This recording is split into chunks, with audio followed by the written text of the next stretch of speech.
Hi అండి, welcome to Sivalakshmi vlogs. నేను ఈరోజు పచ్చిమిరకాయలు పావు కేజీ పచ్చిమిరకాయలు తీసుకున్నానండి. పప్పుల పొడి మిరకాయలు చేస్తున్నానండి ఈరోజు.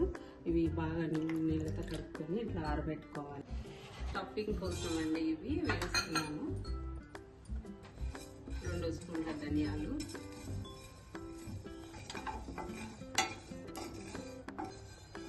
వేగినాయండి. 1 స్పూన్నర జీలకర్ర వేస్తున్నానండి.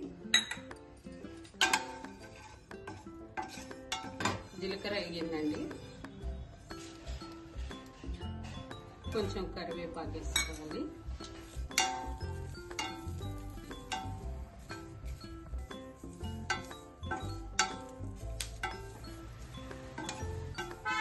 కరివేపాకు బాగా డ్రై అయిపోయిందండి. ఇంకా వేస్తున్నాను జీలకర్రలో 2 స్పూన్లు పప్పులు వేసి బాగా కలుపుకోవాలండి. దీంట్లోకి 1 స్పూన్ కలుపు కూడా వేసుకుంటున్నానండి. కలర్ అయినాయండి, మిక్సీ పట్టుకుంటున్నాను. మెత్తగా అయిందండి, ఇంకా సరిపోతుంది. ఇవేం పట్టుకోవాలి. ఇట్లా అన్ని పిన్నిస్తో ఇట్లా అనుకోవాలండి. ఇట్లా అనుకొని ఇట్లా ఇట్లా చేసుకోవాలి. ఇట్లా చేసుకొని పప్పుల పొడి అంతా ఇట్లా పెట్టుకోవాలి.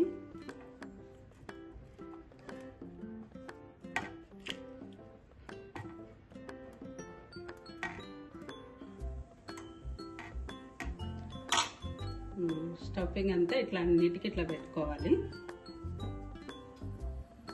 ఆయిల్ వేడైందండి. ఇంకా బాగా జీలకర్ర, ఆవాలు, కరివేపాకు,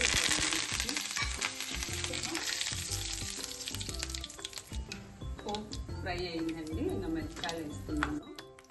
ఇప్పుడు పెట్టుకోవాలి.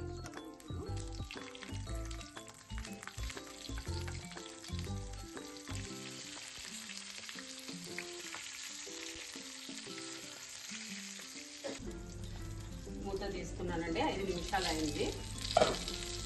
కొంచెం ఇట్లా ఒక సైడే కాలుతాయి. ఇది కొంచెం అట్లా పిచ్చి తెచ్చుకుంటే ఈ సైడ్ కూడా కాలుతాయి.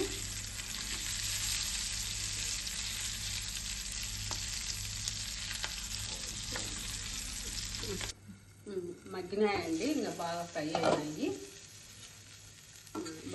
అయినాయండి. ఇవి అయితే పప్పన్నంలోకి అయితే బాగుంటాయండి.